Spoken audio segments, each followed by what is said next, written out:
নমস্কার ভিউয়ার্স, আমি দেবলীনা। আমার ইউটিউব চ্যানেল গোলমরিচে সবাইকে স্বাগত। আজকে আমি আপনাদেরকে ভিন্ডির একটা রেসিপি শেয়ার করতে চলেছি। এই ভিন্ডির রেসিপিটা একদম সহজ পদ্ধতিতে আর ঘরে থাকা জিনিস দিয়েই খুব অল্প সময়ে আপনারা বাড়িতে বানিয়ে নিতে পারবেন। ভিন্ডি কিন্তু বাচ্চা বড় সকলেরই শরীরের পক্ষে খুব ভালো। এইভাবে একবার বাড়িতে রান্না করুন আর অবশ্যই আমাকে কমেন্ট করে জানান আপনার বাড়ির সকল সদস্যের কেমন লেগেছে। এই ভিন্ডির ভর্তাটা বানাবার জন্য এখানে আমি 500 গ্রাম ভিন্ডি নিয়েছি। ভিন্ডিগুলোর দুদিকটা আমি কেটে নিয়েছি আর বড় ভিন্ডিগুলোকে আমি মাঝখান থেকে কেটে নিয়েছি, ছোটগুলো আমি গোটাই রেখেছি। এবার এই ভিন্ডিগুলো আমি ভালোভাবে সেদ্ধ করে নেব।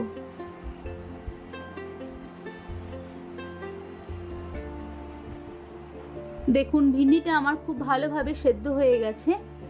এরপরে আমি জল ঝরিয়ে ভিন্ডিটা একটা বাটিতে তুলে নিচ্ছি। এরপরে ভালোভাবে আমি ম্যাশ করে নিচ্ছি ভিন্ডিটাকে।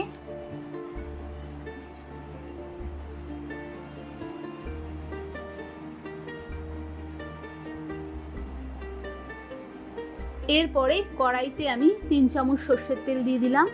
যে কোনো ভর্তা কিন্তু সর্ষের তেলেই খেতে ভালো লাগে, তাই আপনারাও যখন রাঁধবেন চেষ্টা করবেন সর্ষের তেল দিয়ে রান্না করার। তেলটা গরম হয়ে যাওয়ার পরে আমি পেঁয়াজ কুচি এর মধ্যে দিয়ে দিলাম। এখানে আমি একটা বড় সাইজের পেঁয়াজ ব্যবহার করেছি।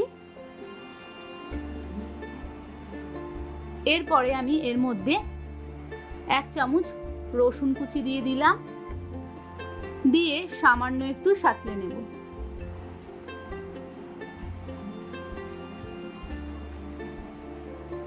একটা বড় সাইজের টমেটো কুচি করে রেখেছিলাম, সেটা এর মধ্যে দিয়ে ভালোভাবে এবার আমি সাঁতলে নেব। কাঁচা লঙ্কা আমি এর মধ্যে দিয়ে দিলাম। আপনারা যে যেরকম ঝাল খান সেই আন্দাজে কাঁচা লঙ্কার ব্যবহারটা করবেন।